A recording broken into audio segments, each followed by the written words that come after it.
Hi friends, welcome to lovely kitchen. Very tasty mushroom masala curry చేసుకుంటుంటుంది. Mushroom నీట్గా wash చేసుకున్న తర్వాత దాన్ని 4 పీసెస్ కింద కట్ చేసుకోవాలి. పెద్దవైతే, చిన్నవైతే 2 పీసులు చేసుకుంటే సరిపోతుంది. దాన్ని బాగా ఆయిల్ మరిగిన తర్వాత దాంట్లో బాగా ఫ్రై చేసుకోవాలి.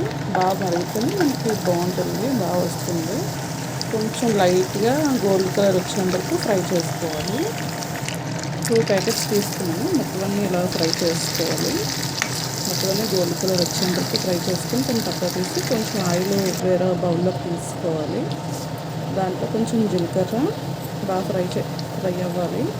అల్లం ముక్కలు మనకు చిన్న ముక్క అయితే సరిపోతుంది. అల్లం 8 వెల్లుల్లిపాయలు 8 ఎండుమిర్చి వేసుకోవాలి. వేసుకొని కొంచెం బాగా ఫ్రై చేసుకోవాలి. కొంచెం కలర్ చేంజ్ అయ్యాక కాజు వేసుకోవాలి. కాజు కూడా చిన్న లైట్గా ఫ్రై అయిన తర్వాత ఆనియన్స్ తీసుకుందాం. 3 ఆనియన్స్ అయితే సరిపోతుంది 2 ప్యాకెట్స్కి. ఆనియన్స్ కొంచెం గోల్డ్ కలర్ రావాలి.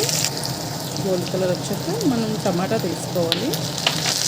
2 టమాటా అయితే సరిపోతుంది. పులుపు కొంచెం ఎక్కువ తినేవారైతే ఇంకో టమాటా ఎక్స్ట్రా తీసుకోవచ్చు. సాల్ట్ వేసుకొని అది బాగా ముద్దలు అయిపోయిన తర్వాత తీసి చల్లార్చి మిక్సీ చేసుకోవాలి. మళ్ళీ కొంచెం ఆయిల్ వేసుకొని అందులో కొంచెం కరివేపాకు, పచ్చిమిర్చి వేసి కొంచెం బాగా ఫ్రై చేసుకుందాం. బాగా ఫ్రై అయిన తర్వాత కాజు వేసుకుందాం. ఇంకా లైట్గా ఫ్రై అయితే చాలా. తర్వాత ఆనియన్స్ తీసుకుందాం.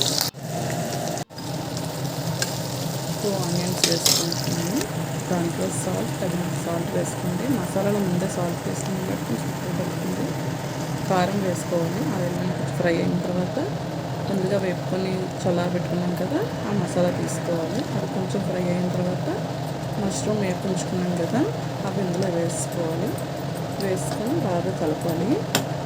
మొత్తం అంతా ఒకసారి కలిపేసుకొని మూత పెట్టేసుకుంటాం. ఒక 10 నిమిషాలు ఇలా ఉంచుకోవాలి. ఇలా మూత తీసి ఒకసారి మళ్ళీ అడుగంటకుంటే కలుపుతూ ఉండాలి.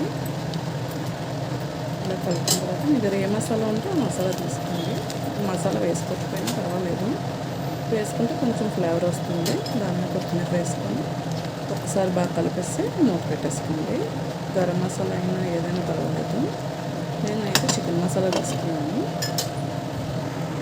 మధ్య అలా కలుపుతూ ఉండాలి. ఇలా బుడగలు వచ్చేటప్పుడు ఒకసారి తీయాలి, లేదంటే అడుగు అంటుతుంది. బాగా కలుపుకున్న తర్వాత మనం మూత పెట్టేసుకుందాం. ఇంకొక 5 నిమిషాలు అయితే దగ్గర పడుతుంది. ఒకసారి మూత ఉంచుకుందాం. రెడీ అయిపోయిన కర్రీ బౌల్లో తీసుకొని చపాతీ, రైస్, రోటీ దేంతో తిన్నా కూడా చాలా బాగుంటుంది. వెరీ టేస్టీగా ఉంటుంది. ఒకసారి ట్రై చేయండి. ఇలాగా చాలా బాగుంటుంది. టేస్ట్ చేద్దాం. చాలా ట్రై చేయండి. కాజుకి దీనికి చాలా బాగుంటుంది. సూపర్.